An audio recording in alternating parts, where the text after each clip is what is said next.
victorious Illini are with us. They have a date to play Duquesne on Saturday. Times to be announced.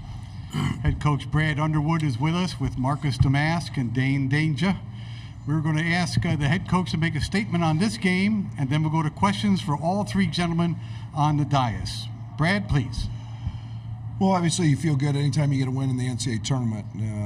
It was kind of an inconspicuous start, being down 9-0 in the first minute and a half. I actually thought we played okay after that. We're up 1 at half, and so it's a kind of a plus 10 for the rest of the half. But I give Morehead a lot of credit. They are extremely well coached. They have very, very good players. Riley Minix, coming from the NAIA level, doing what he's done this season is nothing short of spectacular. It just goes to show there's great players everywhere. We recruited Jordan Lathan, so we knew he was a good player. But that's a very good team, and obviously they had a great season. So I thought we had a great spurt in the first half, kind of get it up 7 or 8. I thought that Dane's insertion in the game was obviously critical. He had 21 season high. And then, the all-around game of Marcus. I think somebody told me he's the 10th player in NCAA tournament history to have a triple-double. That's a pretty special night. And so very, very solid. Luke Goody was tremendous off the bench, not just offensively making threes, but his defense I thought was very, very good. He provided great energy, and I thought that Dre Gibbs-Lawhorn was spectacular in the first half at both ends of the court. So survive and advance. We move on, and excited about the opportunity to take on a great Duquesne team. We'll start right here on the left-hand side, gentlemen. Adam Teicher, ESPN. This is for you, Brad. Shannon's he's been particularly productive lately, and again today in the first half. How do you explain the way he's played lately? And I'll have one quick follow-up as well. Well, there's nobody that works harder than him. So success doesn't surprise me when you work as hard as Terrence does. When he gets most of those points just kind of through the flow. We don't run a lot to him. We don't run a lot of actions. We don't have to. But he gets going in transition. He's special. He gets going to the foul line. Tonight was a quiet night for him at the foul line, 5 of 6. But when he's making threes, he's awfully good. So nothing surprises me with Terrence. I think he's one of the best players in the country, and he's been proving that here in this stretch. I wanted to also get your thoughts on that play he made early in the second half. He dove for that loose ball and throw it off the Morehead kid. And these guys will tell you, I've been preaching for a month about the 50-50 balls, diving on the floor for a loose ball. And I tell the story, I didn't go to the Sweet 16 at Stephen F. Austin because of we didn't dive on the floor for a loose ball. Those are the plays that separate you. And when you're arguably your best player does that, it means a lot. Everybody else has got to step up to that. Got a question on the aisle, then 2 in the front row here. Go, please. Mike Patterson, Omaha World Herald. Dane, just talk about your game, especially the second half.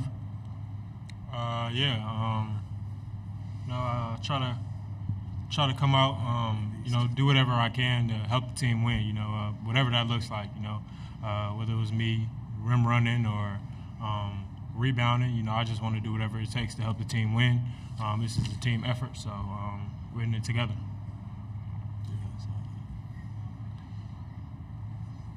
Tim Benz from Pittsburgh Tribune Review, Trib Live, and Duquesne Radio. Brad, this question is for you.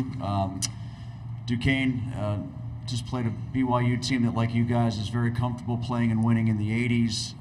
They're really good when they get to 70 first. What do you expect in terms of a contrasting style against Duquesne when you see them next? Well, I didn't watch hardly any of that game, and I do know this. I know how well they're coached.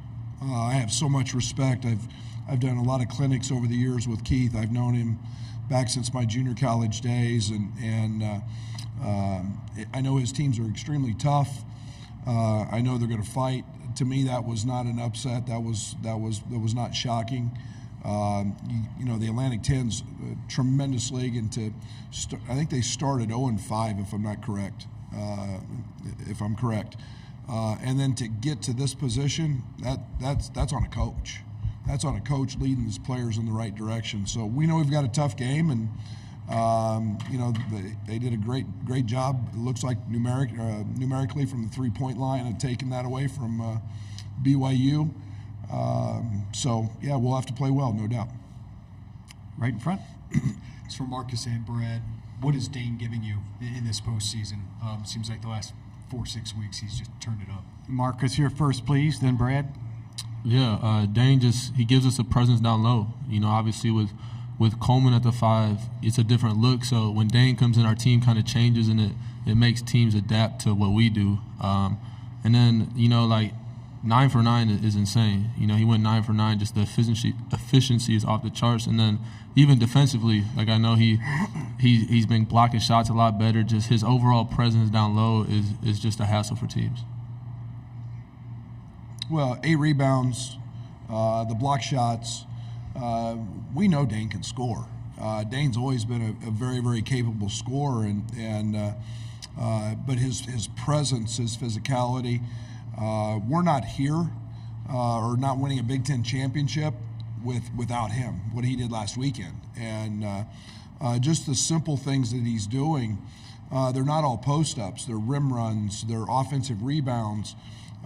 That's doing what we ask. That's being extremely coachable, and our team does take on a different personality. You've seen, Coleman slide to the 4 and be able to guard perimeter guys a little bit. So his presence in the paint has been very impactful. All right, we've got 2 questions on this side. We're going to go back to Harry over here, and then possibly you right there. Go. Anderson Kimball with the Decatur Herald Review. Marcus, I know a lot of the half-court offenses run through you, but at least 3 assists in the past 3 games. What's kind of allowed your playmaking to kind of go to a higher level? Well, I think it starts with just guys hitting shots. You get assists when the guys hit shots. So when guys hit shots, assists kind of rack up. But other than that, I'm just trying to play within the game, play in the flow of the game, and take what the defense gives me. I just try to not force anything and just make the right decisions. Right-hand side. Brian Teague, CS Web Sports. This question is for Brad. Brad, you've talked a lot about Draven and just how hard he's worked. Can you just talk about his mindset, just for a guy that hasn't played much this season to, in the Big Ten title game, nail the big shot, and then today 2 big threes and play really solid defense for you? Yeah, it's amazing what confidence does, and that's a two-way street. My confidence in him. I like what he does defensively as much as what he does offensively, and I've said it for a long time. I think he's a terrific shooter. Both of these guys will tell you he gives us fits on the scouting team and on the scout team in terms of preparation. He's earned the right. He's really talented. He's still learning the game, but I didn't have any problem putting him in today. Right-hand side.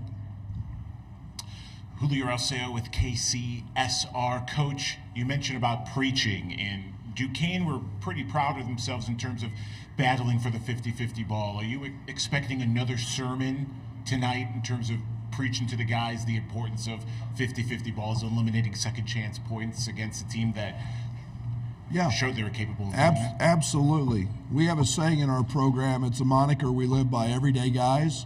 So absolutely, I'm gonna preach those things, and it's this time of year when you don't do those things that you can go home. In a their game today was a very, very close game. It's a one or two possession game. I did see the one play I saw. It just happened to be the side out of bounds play. They stole the ball. Those things are huge, and Keith has not been successful as a head coach because his teams don't do those things. So we're going to have to match that nasty and that grit, and so we'll start preaching that tomorrow when we get together again. We're under 3 minutes to go. Harry's up. Marcus, I wanted to ask you, is this the reason really you came here from Southern Illinois? You wanted to play in this kind of stage and these kind of games? Yeah, it is. Through the portal and in the process, me and Coach pretty much just had conversations about winning big games in March. You know, that was the number one thing that I was looking for in the school, and I trusted Coach and felt like we had the opportunity to do that here. So this is the time that, you know, all the time you put in the gym pays off. Right there. Quickly for Marcus, and then I have one for Dane also. But Marcus, when was the last time you had a triple-double? High school, senior year of high school, I had a couple. Okay, and Dane, did you have any point during the season when you had to kind of get yourself over a hump, just in terms of your outlook, because you know you weren't playing as much as you wanted to? Did you struggle at any point? No, I actually didn't. You know, it was just, for me, it was just like the energy I was bringing to the team. You know, which started in practice. You know, I kept myself up by doing things off the court. You know, with Fletch, just being in shape. You know, doing workouts, extra cardio before and after practice. Just those little things kept me going. So. We have time for 2 questions. One here, one in the back. Brad, have you figured out the slower starts, digging the holes yet, or are you seeing anything that's similar from these last couple games? Yeah, we're going to get a different pregame speech than what I gave today and at Ohio State and Nebraska. So that one's 0 for 3. I failed these guys in that area. So no, we've got to you know, we've got to avoid those. We've got to avoid those. They're smart. They understand that, but it's something that we can't have moving forward. That's on me. That's my job to get them bouncing off the ceilings here as we go. And we did that the last regular season game at Iowa, so we know we're capable. Final question. Okay. Eric Olson with the Associated Press. Marcus, could you kind of elaborate a little bit on your feelings about getting that triple-double? It's only been done now 10 times in the NCAA Tournament, and just to do it on this stage. Yeah, I mean, it's definitely a cool accomplishment, you know, to kind of have my name up there with some of the greats, and just, you know, such few people have done it so far. So it's a great accomplishment, but, you know, I'm at this point in my career, I'm really past all the personal accolades, and at this point in March, it's all about winning, and that's really all I'm trying to do. Thank you, gentlemen. Good luck Saturday. Thank you.